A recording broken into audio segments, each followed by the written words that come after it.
Coming up on SUTV, the impeachment trial of former President Donald Trump. And we'll give you info on the shooting between 4 Cedar City officers and an alleged suspect.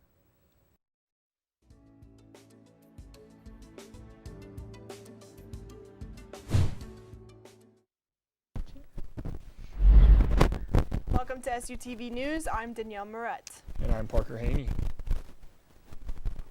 4 Cedar City police officers are on administrative leave after firing weapons at a fleeing suspect. The suspect is identified as Larry Joseph Lee Tessier, who was hospitalized in critical condition from several gunshot wounds. Officers responded to a report of assault that involved Tessier, who then fled the scene, starting a high-speed chase.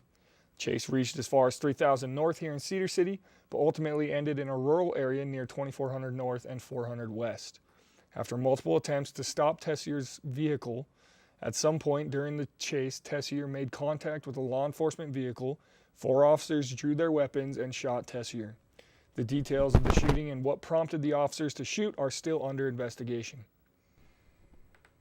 The House of Representatives adopted one article of impeachment against former President Donald Trump of incitement of insurrection. They charged that the insurrectionists carried out their attack on the U.S. Capitol on January 6th on Trump's behalf and believed themselves to be acting at Trump's direction based on his claims of voter fraud during the presidential election and numerous tweets that called for action at the Capitol on January 6th. In their opening remarks, Trump's defense team claimed impeachment was unconstitutional, partisan, and the impeachment was an attempt to divide the nation. They also said there is no point in moving forward with the trial because Trump has already left office. In rebuttal, the prosecution raised concerns that failing to convict on the basis that Trump is no longer in office would set a dangerous precedent that future presidents could exploit as given their presidency. The Senate voted with a vote of 56 to 54. However, in the end, the split Senate voted to acquit Trump by a vote of 57 to 43, with 7 Republicans going against the grain, with a vote in favor of impeachment. We have teams reporting on how the COVID-19 pandemic has affected many, starting with how Southern Utah University is combating the coronavirus with mandatory COVID-19 testing for students. Our reporter Danielle Moret has more. Southern Utah University is taking measures to combat the rise of COVID-19 by providing coronavirus testing at its Student Center ballroom. The university is managing cases among its students and faculty by mandating students who are enrolled in at least one in-person course at SUU to take the test. Testing is available Monday, Tuesday, and Thursday from 8 a.m. to 4:30 p.m. by appointment only for students who are not showing any signs of the virus. Students will perform their own tests by swabbing each nostril 5 times and then handing the swab back to the volunteer. Keaton Hansen, a volunteer at the testing center, spoke with me about why students should get tested. If you have any encounters with somebody that's symptomatic, come in and get a test. The testing is very thorough, it's very good, and I feel safe, and we make a safe environment for you, so there's really no reason not to come in and get a test done. Now, if a student is showing symptoms for COVID-19, they need to schedule a drive-up symptomatic test at J. Reuben Clark. Students will be instructed to stay in their car, get tested, and wait for their results. That's all for now. I'm Danielle Moret with SUTV News. Second, our reporter Run Yu was able to find out how it is affecting those internationally. Currently, the COVID-19 epidemic is raging around the world, affecting many countries in the region, whether in developed countries, developing countries, or third world countries. People's work, life, and study have been affected to varying degrees. First, let's learn something in Paris, France, through Mrs. Gao, who is currently studying costumer design. What is the biggest influence this pandemic brings to you, daily life? Is it good for you or bad for you?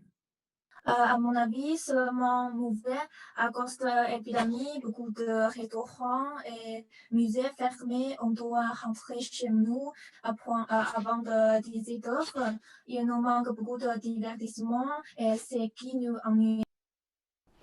Now, let's take a look at South Korea with Lene Min, who just graduated from Southern Utah University. She is working as an English teacher in South Korea. Okay, so required to take your temperature and wearing mask while going out. in public, like restaurants or shopping mall or school, or you're going to church? Yes, so everywhere has like a little sign or something. Not everywhere makes you take your temperature, but most places will have their own little temperature thing, or a thermometer, or they have like a big stand that will like scan you, scan your temperature, which is kind of cool. It's pretty easy. Most places will have you like just sign in and like have your name and stuff so that if you were to test positive, then you could like tell the people around you that you tested positive. So yeah. I had the honor to interview Gemma about the situation in Tanzania. Before we all closed the schools, that everyone has to go back home and have a lockdown at the first phase. Then there were precautions of wearing masks. When we opened the school, because Tanzania, we opened the school earlier than any other country. So we all went with the face masks and sanitizers and the supplements of vitamin C and vitamin D so that we can drink in school. And we used to drink hot water and having exercises every morning in school. Nice. I hope everyone can stay safe and healthy. This is Renyu Hu from SUTV 9 News. And lastly, our reporter Michaela Olson spoke with the Southern Utah Museum of Art and how its business has been affected. Hey. Oh, let's see. Can you hear me? Citizens in Cedar City are still feeling the impacts of the COVID-19 shutdowns from last spring, but their Center for Art, SUMA, is open after the initial closures and constantly finding new ways to adapt and thrive. Jessica Kinsey, curator of the museum, made the decision to close just before SUU's campus did in 2020. They remained closed for around 10 weeks, putting their 2020 student BFA exhibit schedule on hold. Those students had worked for months on that exhibition. So it was great to be able to be flexible and nimble. We were able to push our May-June show to 2021 and keep the BFA show installed in the hopes that we would reopen. SUMA quickly made modifications to their policies and programs to reopen safely to the public again in the summer. A lot of what we've been doing, especially in 2019, is activating our spaces through programming and events if you're just open, you don't have as much engagement with the community and the campus. To make up for the loss of programming, SUMA implemented virtual tours and created art supply kits to send to teachers so their classes could participate in virtual field trips to the museum. And it's actually been super positive. Like, teachers have loved it and even when we do get to resume in-person tours, they want to see us do these kinds of things in the future. If you'd like to support SUMA, they have a multi-level membership program and are always accepting donations. For more information, visit suu.edu/pva/SUMA. For SUTV News, I'm Michaela Olson. SUU has 3 semesters a year, and registration is here for students. Seniors had the opportunity to register for summer classes first this past Tuesday. By going to their SUU portal, students can click on the registration button and select their classes. Registration is open today for freshmen, sophomores, and juniors. If you are a senior and have not registered yet, do so today. For any questions on help building your schedule, talk to the Academic Advising Office or make an appointment with your advisor. Home Depot is one of the main home improvement centers of Cedar City. Employees are experts in a variety of areas and can cater to any needs. Our reporter Elaine Longborg has more. Home Depot is one of the top retailers for home improvement throughout the U.S. There are many people that come in and out of the store every day, and there's several departments for any home improvements, such as electrical, paint, garden, and lumber. While giving some tips about home improvement, a famous YouTuber included where he thought would be best to go. You want them to notice the lighting fixture. You want them to notice how bright the room is. And a good thing is that Home Depot has really cheap track lighting, and any big box retailer has really cheap lighting fixtures that can drastically improve the space. A local shares with me what his favorite part about the Home Depot is for him personally. Several things I like about shopping at the Home Depot. However, the number one thing that I like about Home Depot are their associates. They're friendly, knowledgeable, well-trained, and they have my best interest at heart, so I can enjoy getting the job done because of the people who helped me. Thank you. Come to Home Depot for all your building needs. This is Elaine Lomborg from SUTV News. Man, with these trimesters, the semesters are going by way more fast, and I can't believe it's already time to register for summer classes. Yeah, absolutely. I didn't even know that it was time to register, so good thing that I'm here doing this news show because I will go and register as soon as we wrap up here. Yeah, 100%. Not only that, you might have to visit Home Depot for some paint. Absolutely. Definitely solid for home improvement, and I love that most of the things you can just do it yourself, right? So it's just awesome. Definitely head to Home Depot. 100%. Coming up, a different look at Valentine's Day and how police work is being affected by the pandemic. We are strong, we are resilient, and we will get through this together. But these are stressful times, and it's important to also practice good self-care. It's normal to feel overwhelmed, anxious, or afraid, but there is hope. Reach out to someone, connect with your friends, stay in touch with your community, and know that you are not alone. Learn more at wearebroadcasters.com/hope, furnished by the National Association of Broadcasters and this station. Last night, SUU's music department hosted a Billy Joel and Friends choir concert performed by students and staff here at SUU. This concert highlighted some of Billy's iconic rock songs as well as hits from other pop artists. This concert was unique in the world of choral performance as it derived away from the ensemble and unified setting typical to a classical choral style and focused more on the modern, free, soulful, and individual singing style. It's a lot of people projecting whatever they are into the piece as they see it while singing along with a bunch of other people rather than, kind of a choral effort. And so, yeah, it's fun and it's good for the audience because rather than hearing that one soul of the music, you get the buzz of, 100 different energies singing at you at the same time. And so that's fun. Due to restrictions caused by the pandemic, this concert was live streamed only. Even though the concert has already passed, you can still watch the concert by going to the link on SU event calendar page. The girls of Alpha Phi hosted their annual philanthropy week over the past few days. Students, friends, and family were able to join in with duets, trios, groups, and even solos for their super fun karaoke night. Anyone in attendance had to follow all COVID-19 protocols to ensure a safe experience.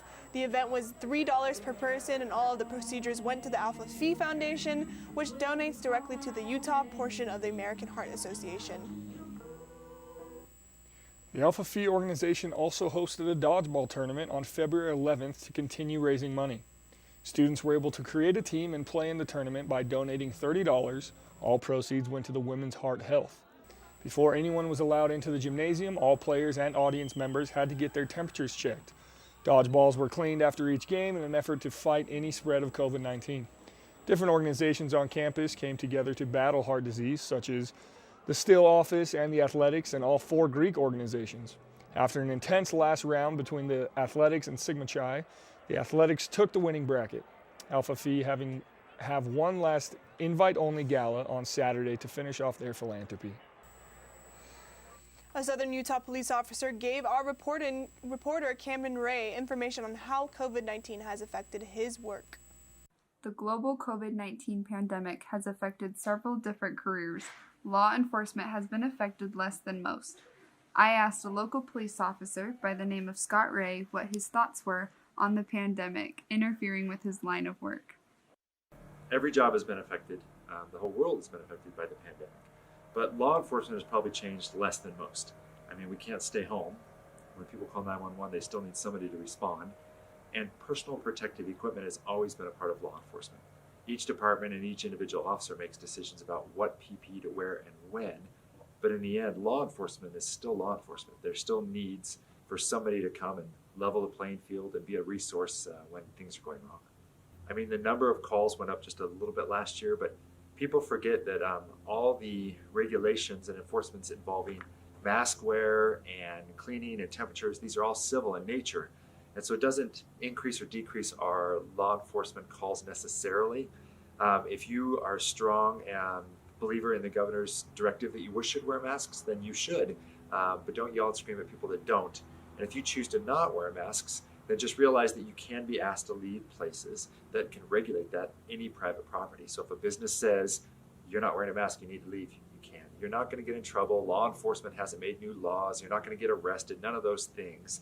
It's civil in nature, but be respectful of other people. In the end, we all need to get along. So if you're pro or counter, whatever your standpoint is, be nice to other people. You know, COVID-19 has really impeded businesses and people from working together, and I'm really excited to see organizations such as Alpha Phi being able to do their philanthropy work and the police officers being able to do their work as well. Absolutely. It's awesome seeing all of those donations, and they raised a lot of money to help out a lot of people, so it's really awesome. And then, yeah, with the police work, it's just good to see they're still doing a lot. Now to Sam with the weather. Thanks, Parker. Coming up, find out if we can expect some pickleball weather going into the weekend. Stay tuned. There was an old woman who lived in a shoe. She had so many children, she didn't know what to do.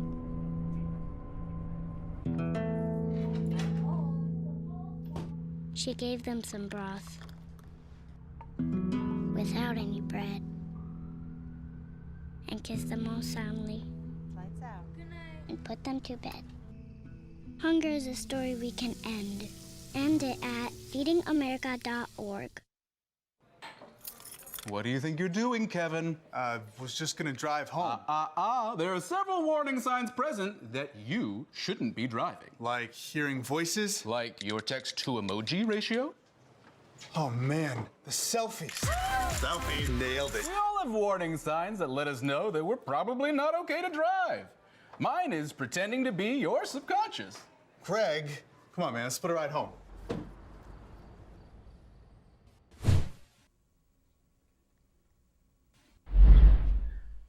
Alrighty, looking at the current temperature right now, we've got about 34 degrees, real feel of about 32 degrees, and then a high for today about 35, low 24, and it's going to be partly cloudy skies for today. A 1% chance of rain today. Winds coming up from the north at about 9 miles per hour. Humidity 36%, dew point of only 9%. But then it's going to heat up tomorrow. We've got a high of about 51, low of 29. And we've got some partly cloudy skies going. Saturday, it's going to be a high of 41, low of 20. And we can expect some cloudy skies in the morning and then some showers later on in the afternoon. And then looking at our forecast here, we're pretty clear headed into the weekend. And then later on in the weekend, Sunday and Monday, we can expect some sunny skies. High of 41 on Sunday, 51 on Monday, with the lows reaching 24 on Sunday and 28 on Monday. And then looking forward to next week, Tuesday through Thursday, we can really just expect some sunny skies with just a few clouds up. Tuesday, high of 55. Wednesday, high of 40, and Thursday, a high of 45. So it should be heating up here a little bit. Now to Parker with sports. Thank you, Sam. Coming up on SUTV Sports, hear what Cedar City Recreation is doing during the pandemic to keep youth sports going, as well as the latest in Thunderbird sports. Hey, did you buy something from some gaming site? What do you mean? Yeah, look, there's a bunch of different charges on here. Do you think someone stole our credit card information? I don't know. That site sounds familiar, though. Yeah, isn't that the site that Billy's on all the time? You don't think. Billy! Stop and think before you connect. Playing online is serious business. Visit dhs.gov/stopthinkconnect for tips on how to be safe online. Hey, I'm Mike Rowe, here today to encourage you to connect with 811 before you dig. And I'm Mike Rowe, and I'm here because I love to dig in the dirt. It's true. He's also here because he's very small and not that bright. Here, for instance, we can see Mike Rowe doing what he loves to do. And here we can see the consequences of not doing what he should have done. Dude, why didn't you call 811? I forgot the number. See? Not that bright.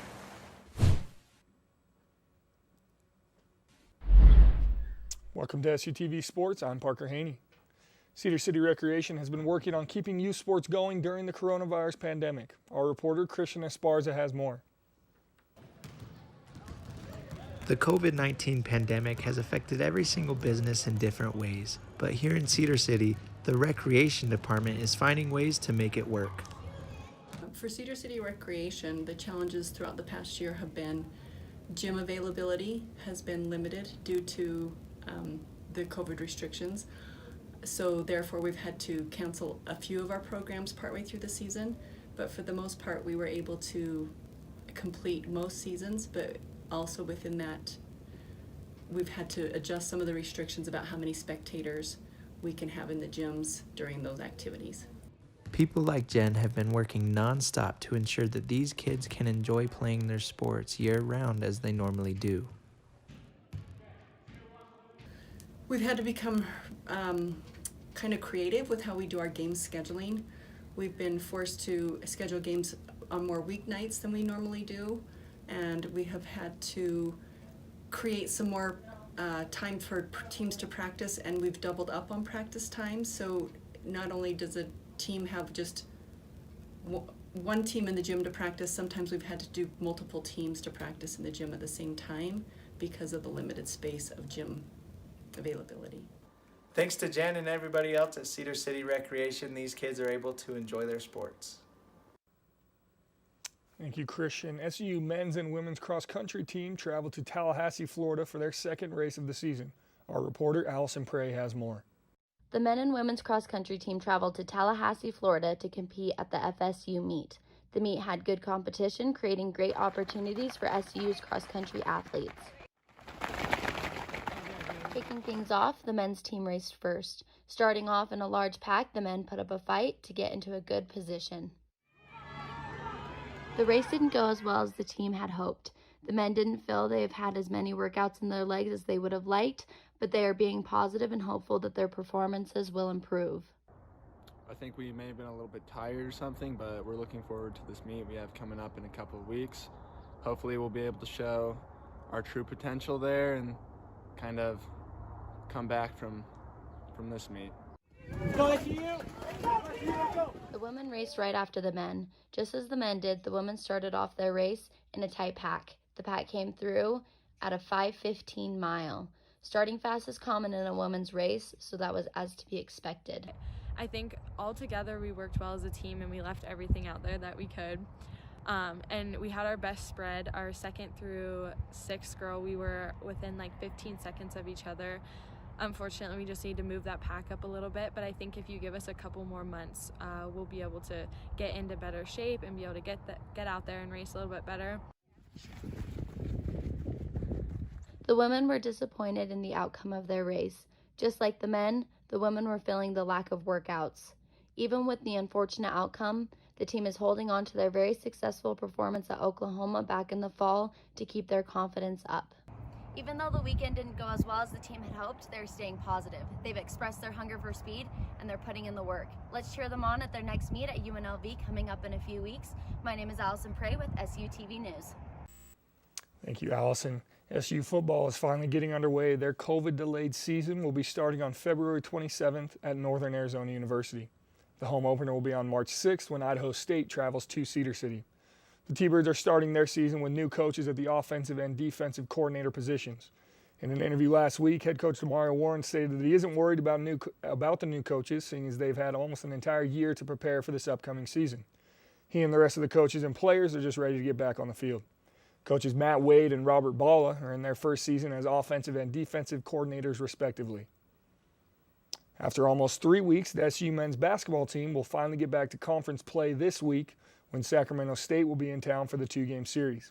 They will play February 18th at 7 p.m. in the America First Event Center, and then February 20th at noon also in the AFEC. The SU women's basketball team will be traveling to Sacramento to take on conference opponent Sacramento State. They will also be playing on the 18th and 20th at 6 p.m. and 1 p.m. respectively. After winning 2 contests in a row, SU volleyball lost their last 2 games to Weber State University, getting swept 3-0 in both contests. And SU softball won their first game of the year, 12-6 against Dixie State. Josie White hitting her second grand slam of the year, capping off a 6-run second inning. They will have 6 games over the weekend in Tucson, Arizona for the Hillenbrand Invitational. And finally, SU's women's soccer team had their best start to a season since 2007. This last weekend when their season opener ended in a 1-1 tie to Dixie State. Head coach Kai Edwards is excited about the season and is hopeful to continue the good play as the season goes on. For SUTV Sports, I'm Parker Haney. Thanks, Parker. Looks like there's a lot of sports going on right now. I'm excited to see the basketball game coming up. Yeah, absolutely. It's coming up tonight, actually. Today is the 18th. It'll be at 7 p.m. tonight in the AFEC. It's a blackout, so definitely show up and cheer on the Thunderbirds. Yeah, 100%. I think we need some team spirit right now. Absolutely. Next, Southern Utah's new rock climbing business. And the Mars rover landing. This is the story of a boy who didn't talk for a long time. The boy liked things to always be the same. Any changes would scare him.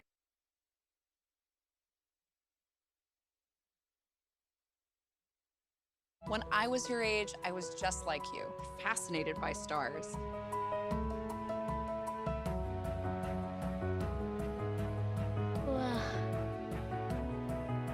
But now I get to search for life in the universe. And who knows, maybe life is looking for us too. So we're like aliens to them? Yeah. Does anyone want to be a scientist now? I do. Awesome. We need more girls in STEM. Maybe we can find aliens. Today I'm going to talk to you about physics. Come on in, girls. Let's go. This is the first rocket to get humans to Mars. Really tall. I'm a rocket structural engineer, designing and building parts of the rocket. You are the generation that will be stepping foot on Mars. Do I have a group of astronauts on my hands?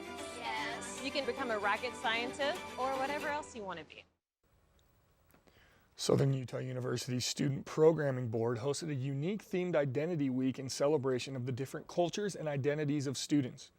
On Thursday, February 11th, they hosted a co-sponsored dinner with the International Student Association to celebrate the Lunar New Year, an event based on the lunisolar calendar marking the first new moon of this calendar.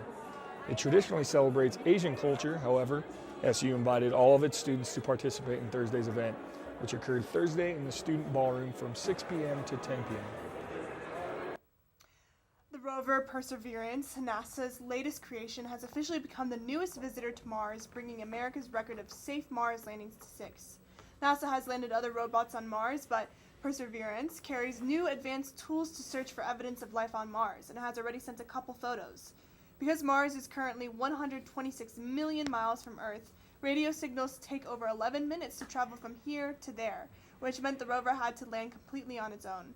At 3:55 p.m. Eastern Time, Swati Mohan, the engineer who provided commentary on the descent, confirmed touchdown. Perseverance tweeted, "I'm safe at Mars. Perseverance will get you anywhere."